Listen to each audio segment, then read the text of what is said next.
right, Trojan family, Ryan Dyrud here with the USC LAFB show. Breaking news as the USC Trojans finally, I guess it wasn't that long, but they do announce their defensive line coaching hire, which should mean the coaching staff is pretty much set outside of maybe some analyst additions, some maybe assistants or something here and there. But the majority of all the position coaches, coordinators, all that should be set now, unless anyone else decides to go to the NFL with some positions still left to be open with some of those new position teams. But USC hires from within. Probably not a name maybe everyone wanted. I don't think it's a bad hire. We'll get into it. But announced that Skyler Jones, they are promoting from defensive analyst to essentially be defensive tackles coach. He will join Coach Shaun Nua. I would presume Shaun Nua will kind of take on a bigger role, if you will, and maybe kind of be, I don't know what the titles will be if they change at all. He may still just be the edge coach, Skyler Jones, the defensive line coach, but I would foresee Nua being kind of more of the senior defensive line coach, if you will, probably more of the senior recruiting guy in that regard. And Skyler Jones will be kind of like what Shaun Nua was to Coach Henne. Again, I don't know if it'll be with tackles and edges or they'll both oversee both. That we will come to learn. But ultimately decide against Zarnell Fitch. Don't know the reasoning there. It could have been the background. I know we talked about that there was some murky stuff off the field, perhaps, and that was mainly perhaps why Texas Tech decided to move on, and maybe that did not go over well with USC. Don't know the full reason yet. May get some information on that later, but obviously they decide not to go that direction, not to go in the direction of anyone else outside the building, and just promote within. So quickly, just a little bit about Jones. He's been with the program for 2 years now, but for those that know nothing about him, he's been a defensive analyst for USC for the past 2 seasons. In 2023, he was a defensive analyst for Oregon, and in 2022, he was the assistant defensive line coach for the Rams, working with Coach Henderson. So when Henderson got hired then to USC, he kind of was one of the guys that convinced him to come from Oregon over to USC and continue working with him. So that, and I'll get a little bit more of his background too, but part of that is you're continuing on, you're adding continuity of what you've kind of built in that room with the, probably similar mentality. Obviously worked with him for a number of years. He's been on USC staff for a number of years. And so you're kind of continuing on that, vibe, structure, acumen, all of that stuff that can be a good thing. Gary Patterson talked about that in his press conferences, the need for continuity, the need for chemistry, the need for communication, and the staff to fully be, meshed as one. And at that time, Henne was still on staff, but now he is able to kind of replace him with the guy who's been on staff and has worked with Henne in what he's done. So there's not going to be huge overarching philosophical changes to the defensive line from what they've kind of been building already. So prior to the Rams, he was the defensive line coach and recruiting coordinator for Norfolk State. So did begin as a defensive line coach back in 21. And prior to that, from 2018 to 2021, he was the defensive line coach at Southern University. So a younger coach, a newer coach, but he has defensive line coaching experience. He has defensive analyst experience. He has NFL experience, and he's been in the program for 2 years. So personally, I like it. If there were no issues, again, I don't know the full reason, but if there was nothing behind the scenes, would I have preferred Zarnell Fitch or Coach O at Ogeron?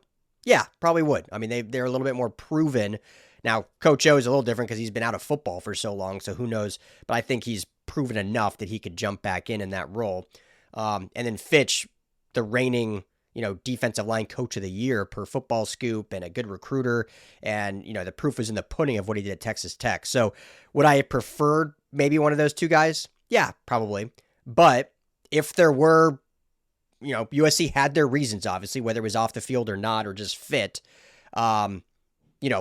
Outside of those two, I mentioned like the Auburn D-line coach. I mentioned the Ole Miss D-line coach. I had looked into maybe the Texas D-line coach, had some ties as well. I think there were some other good options, but I don't hate this option. I know some fans will probably get riled up right off the bat because it seems like I don't want to say a panic move, but like we lose this great guy in Henny and we just, promote an analyst. I don't think that's it. I think it's continuity, and I think it's a really young, rising coach that now they can prove that they do promote from within. You don't want to get known as a staff, right, that never promotes, that always going outside. And obviously, unfortunately, because they didn't promote from within in the DC, they lose both the guys that were potential DC candidates in Belk and Henny. But if they can promote, from analyst to position coach, you start to get a nice rapport and you start to prove to other coaches out there, hey, come be an analyst for us. And then when our guys go to move on because they get promoted, then you can move up into a position coach role. So it does have kind of that trickle down effect and a nice ability of kind of culture building within your maturation of coaches. Maybe that's just looking at it too glass half full, but I do think there is some positive from doing things like that. Now, obviously, the only thing that matters is winning, and you got to have the right coach. You're not winning in the PR. Who cares if you're winning in the PR game when it comes to, putting it out on the field and winning. So we'll see what this move ends up doing, and we'll see how Skyler Jones is as a recruiter, how, involved he'll be, or like I said, if it will be more Shaun Nua's recruiting the entire defensive line now as opposed to kind of just the edge position. I think in terms of coaching development, and this is nothing against Coach Henny, you all know how much I love Coach Henny. I'm not sure it'll be a massive drop-off. I think, I've heard nothing but good things about Skyler Jones as an analyst. I just mentioned all his accolades, and, he has coached, even though he's young and rising, he has, been around and been a D-line coach, so he knows the position. So I think they'll be fine in that regard, which is what people want, right? You want to see development. Recruiting will be the one question, because you go from the number one recruiter in the country, number one last year, Eric Henderson, to a guy that really hasn't had to recruit. He's been an analyst. And I think Shaun Nua is an underrated recruiter. Luke Wafel has said many times, like, he loves Shaun Nua. That's one of the main reasons he chose here. Everyone kind of automatically assumes Henny, which he was involved, to my knowledge, but it was more, Nua is Wafel's technically position coach at the edge spot, so he loves Nua. So I think if Nua is a little bit more involved across the entirety of the D-line, that could still be some good things. You obviously have Coach Dog that's very involved in all recruiting, but he, helps a lot on the trenches as well. So I think they'll be okay, but that will be the one question, is will there be a massive drop in defensive line recruiting? You were going to have a drop no matter what. Eric Henderson was the number one recruiter. So there's going to be a slight drop regardless of who you brought. But will it be a massive drop?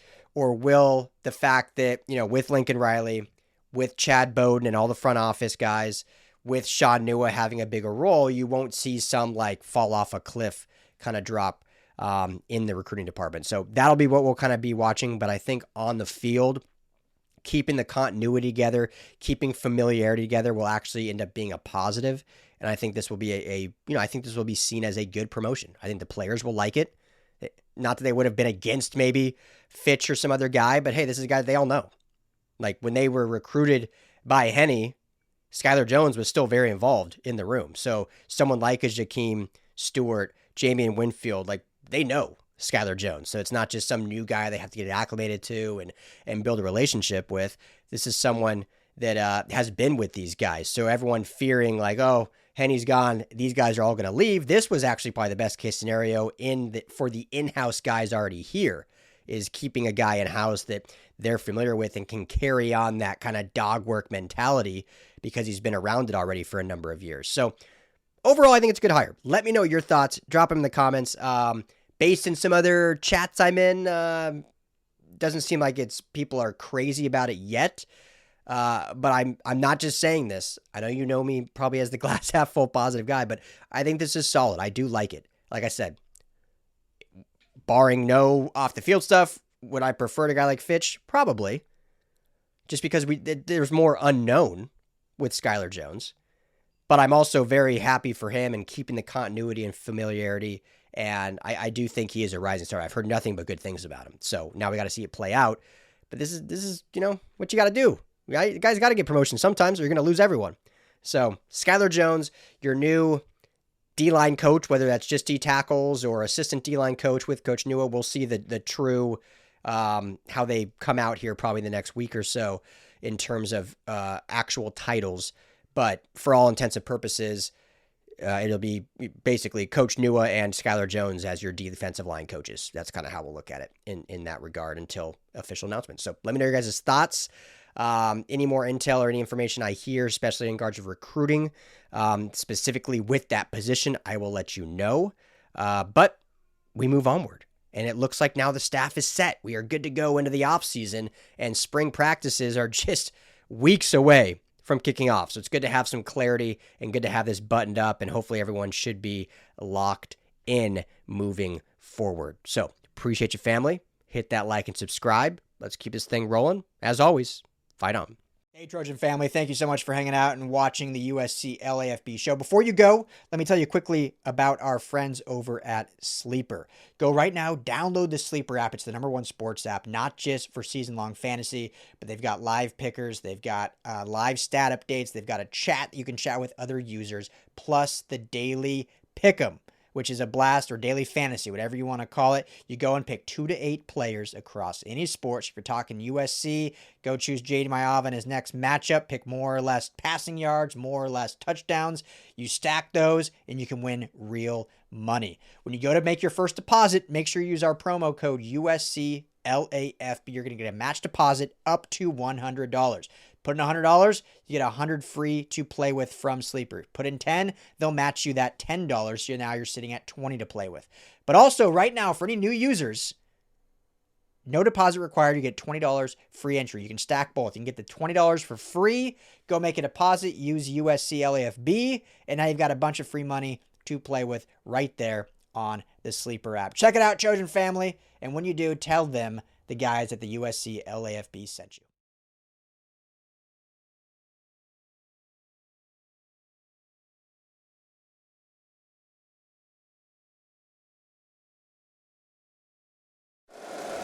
If you like the show, please take a moment to rate, review, and subscribe. It really does help the show to grow. Thank you for listening.